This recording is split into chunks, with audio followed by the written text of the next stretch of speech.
Atvyksta gynėjų orientuota komanda, pagrinde Whiteheadas, pagrinde Senglinas, o taip pat labai išreikšta didelių linija su Redžiu Linčiu prieš akį, kuris yra labai geras aikštelės saugotojas. Tai trumpai turėsim būti labai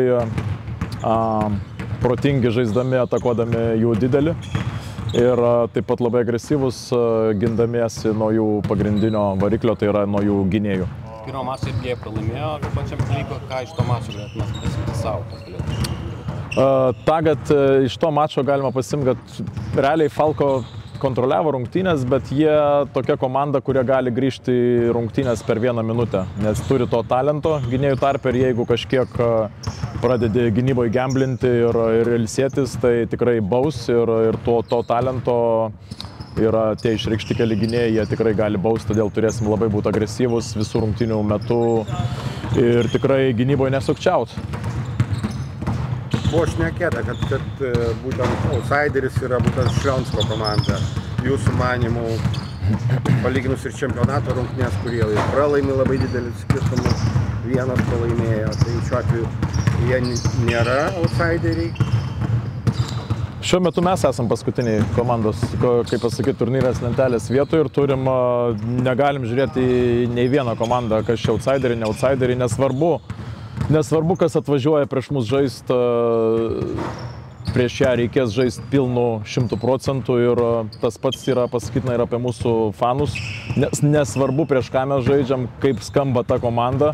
Svarbu, ką mes palaikome, ar ateinam savo komandą palaikyti ar ne. Aš dar patikrinau šiandien, žinot, Vilniaus renginius rytoj ir nieko aš ten neradau įdomaus. Tai ta pačia proga, kaip sakant, pirmin Vilniečiai.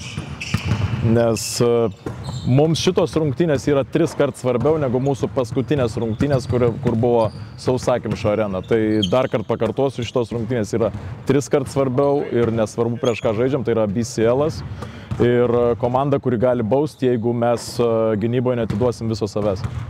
Ar keliat tikslą laimėti kuo didesnių taškų skirtumą?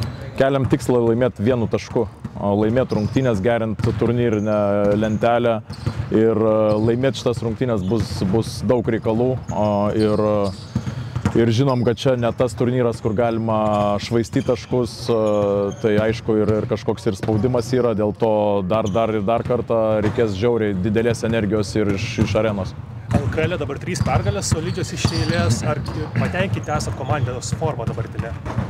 Žinot, tas krepšinis, tas sportas, vienos rungtynės geresnės, kažkas nori gal nusiraminti, bet mes to negalim sau leisti. Kaip pasikartosiu N kartų tą susakęs, geriausios komandos yra tos, kurios reaguoja po pergalės. Ne tos, kurios eilinės komandos, kurios reaguos po pralaimėjimo. Tai norim reaguoti, norim būti stabilus, norim būti gerinti savo žaidimą, kaip ir turbūt kiekviena komanda. Treneriai iš kitos operos, gal paskambino Rimas Kurtinaitis jums?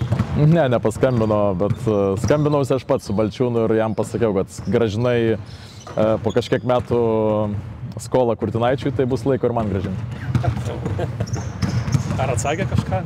Pasijuokėm tiesiog, labai draugiškas buvo pokalbis ir tiek. O Vilkų asistentai savo, kad jeigu sulauks kvietimo į rinktinę, jokių klausimų jungsis, jeigu Rimas kviestų jūs asistentų, ar priimtumėt kvietimą? Mąstyčiau, bet šiuo metu prioritetas yra čia ir esu laimingas.